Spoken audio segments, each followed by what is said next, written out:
തോറ്റാല് തോറ്റെന്ന് അംഗീകരിക്കുക. ജയിച്ചോനെ MP an പറ്റുള്ളൂ, ജയിച്ചോനെ MLA an പറ്റുള്ളൂ. പിന്നെ വെറുതെ അതും ഇതൊക്കെ പറയേണ്ട കാര്യം. നിങ്ങളൊരു കാര്യം വെച്ച സഹാക്കളെ, നിങ്ങളെ തെരഞ്ഞെടുപ്പിന്റെ പരാജയം എന്താണെന്ന് ആദ്യം നിങ്ങൾ മനസ്സിലാക്കണം. ഞാൻ മനസ്സിലാക്കി നിങ്ങളുടെ സാമ്പത്തിക നയങ്ങളിലുള്ള പരാജയം, അച്ചടക്കമില്ലായ്മ, ധൂർത്ത്, വളരെ മോശമായ പോലീസ് നയങ്ങൾ, മാധ്യമ വേട്ട, സഹകരണ ബാങ്കുകളിൽ ഉൾപ്പെടുന്ന അഴിമതികൾ, പെൻഷൻ മുടങ്ങിയതടക്കം പാവപ്പെട്ടവരെ അവഗണിച്ചുള്ള നീക്കങ്ങൾ, SFIയുടെ അക്രമാസക്ത രാഷ്ട്രീയം, സിദ്ധാർത്ഥന്റെ കൊലപാതകം, വിമർശനങ്ങളോടുള്ള അശ്രദ്ധ, മത സാമുദായിക സംഘടനകളെ അതിരുവിട്ട് പ്രീണിപ്പിക്കുന്നുള്ള ശ്രമങ്ങൾ, ഇതൊക്കെയാണ് തോൽക്കുക. പാർട്ടി സ്റ്റേറ്റ് കമ്മിറ്റി 5 ദിവസം കുടുംബം PK ബഷീർ പറഞ്ഞ ഈ പോയിന്റ് എടുത്തിട്ട് ലിൻഡോ ജോസഫും അതേപോലെ സുമോദും അതേപോലെ തന്നെ ഒക്കെ ഒന്ന് പറയണം, രാജഗോപാലൊക്കെ ഒന്ന് പറയണം. ഇതാണ് പഠിക്കേണ്ടത്. വെറുതെ പറഞ്ഞിട്ട് വോട്ടിന്റെ കണക്ക്. ഞാൻ ചോദിക്കട്ടെ, 75 കൊല്ലം ഭരിച്ച കോൺഗ്രസ് അവരങ്ങനെ ഒന്നായിട്ട് പോയി തോറ്റുപോയി, 50 സീറ്റ് പോയി, 100 സീറ്റിൽ കോൺഗ്രസ് തിരിച്ചു വന്നു. 100 സീറ്റിൽ കോൺഗ്രസ് തിരിച്ചു. ഇങ്ങളെ പറഞ്ഞു ഇടതുണ്ടെങ്കിലേ ഇന്ത്യ ഉള്ളൂ. സാറിന്റെ നാട്ടിലെ 2-3 സഖാക്കൾ പറഞ്ഞു, പക്ഷേ ഞങ്ങൾ ഇന്ത്യ ഒക്കെ ഒന്ന് കറങ്ങാൻ പോവാണ്. എന്ത് ചോദിച്ചു, ഞങ്ങളുണ്ടെങ്കിലേ ഇന്ത്യ ഉണ്ടാവുള്ളൂ, പോയി കാണട്ടെ. മടങ്ങി വന്നപ്പോ തെരഞ്ഞെടുപ്പ് പോയപ്പോ ഇവര് സഖാക്കൾക്ക് ബോധ്യായി കോൺഗ്രസ് ഉണ്ടെങ്കിലേ ഇന്ത്യ ഉണ്ടാവുള്ളൂ. എടുത്ത് ഇവർ നന്നായിട്ട് ടൂർ പോകട്ടെ. കോൺഗ്രസ് ഉണ്ടെങ്കിലേ ഇന്ത്യ ഉണ്ടാവുള്ളൂ, നിങ്ങളുടെ എവിടെ ഉണ്ടാകാനാ? ഞാൻ ചോദിക്കട്ടെ, നിങ്ങളിങ്ങനെ കോൺഗ്രസിനെ പറയണ്ടല്ലോ, നിങ്ങളെ തറവാട് ഇതല്ലേനോ ബംഗാള്, നിങ്ങളെ തറവാടല്ലേനോ ത്രിപുര?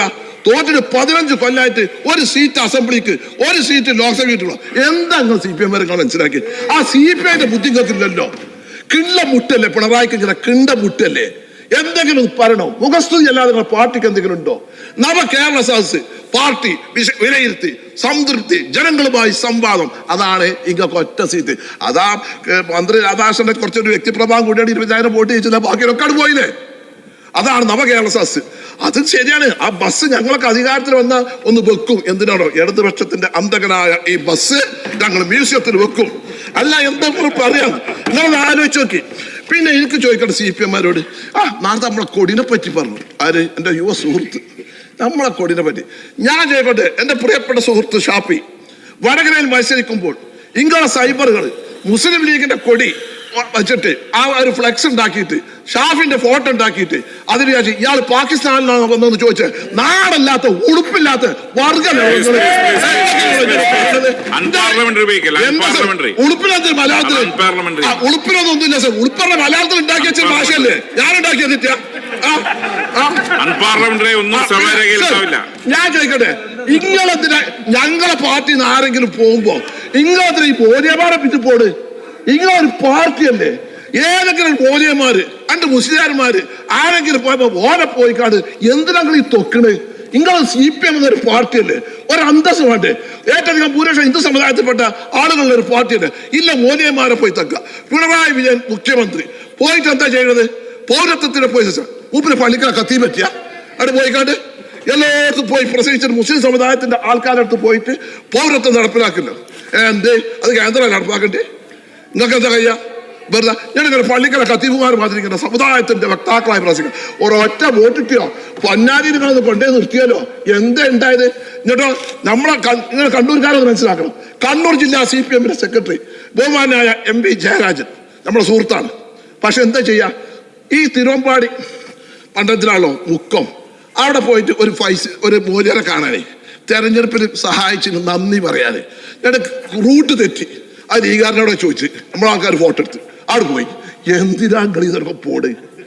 നിങ്ങൾ എന്തിനാ അതിനൊക്കെ പോണ്? ഈ മോനെമാരെ പിന്നെ ഇങ്ങോട്ട് നടക്കണം. എന്നാലും ഞങ്ങൾ സാധാവുള്ളൂ. ഞങ്ങളെ കൗമിനൊക്കെ അറിയാം, നിങ്ങളെ ഈ ഏട്ടത്താപ്പ് തരം നിങ്ങൾ എവിടെയാ പോകാത്ത? പിന്നെ ഇളവരം കരീം സ്ഥാനാർത്ഥി കരീം മുസ്ലിം വേറെ പണിയൊന്നും ഇളവരം കരീമിനാണ് പോരെ.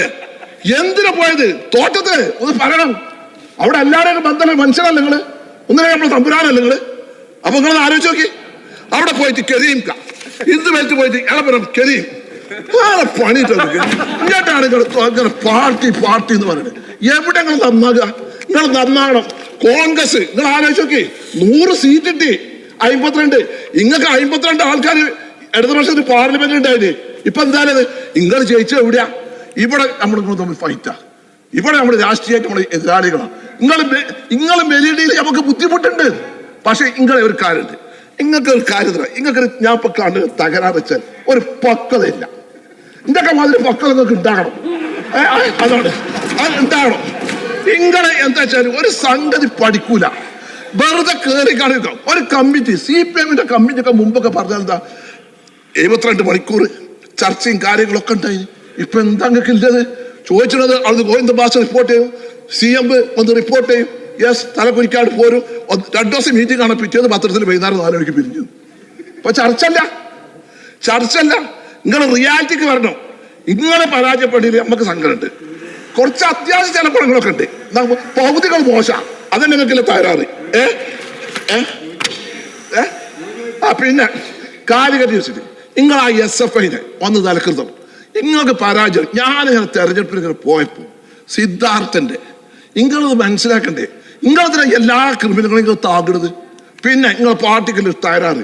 നമ്മളൊരു മന്ത്രിമാരുടെ അടുത്ത് ഒരു പരിപാടിക്ക് വിളിച്ച അപ്പൊ പറയും DC-നോട് ചോദിച്ചാട്ടെ, ഡിസ്ട്രിക്ട് കമ്മിറ്റി.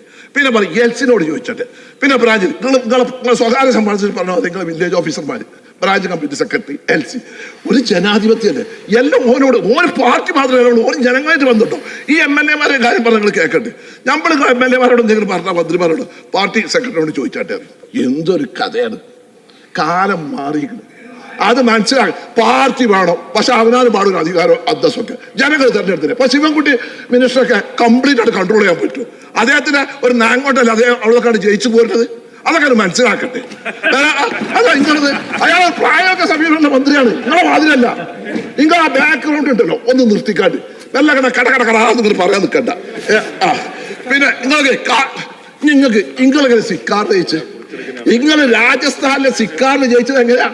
37,438 വോട്ടാണ്. 39,462 വോട്ടാണ് 6ാം റാമിന് കഴിഞ്ഞ തെരഞ്ഞെടുപ്പിൽ ലഭിച്ചത്. 4,74,948 കോൺഗ്രസിന് അവിടെ കഴിഞ്ഞ പ്രാവശ്യം കിട്ടിയ വോട്ട്. 7,72,104 വോട്ടാണ് ആർക്ക് കിട്ടിയത്? BJP കിട്ടിയത്.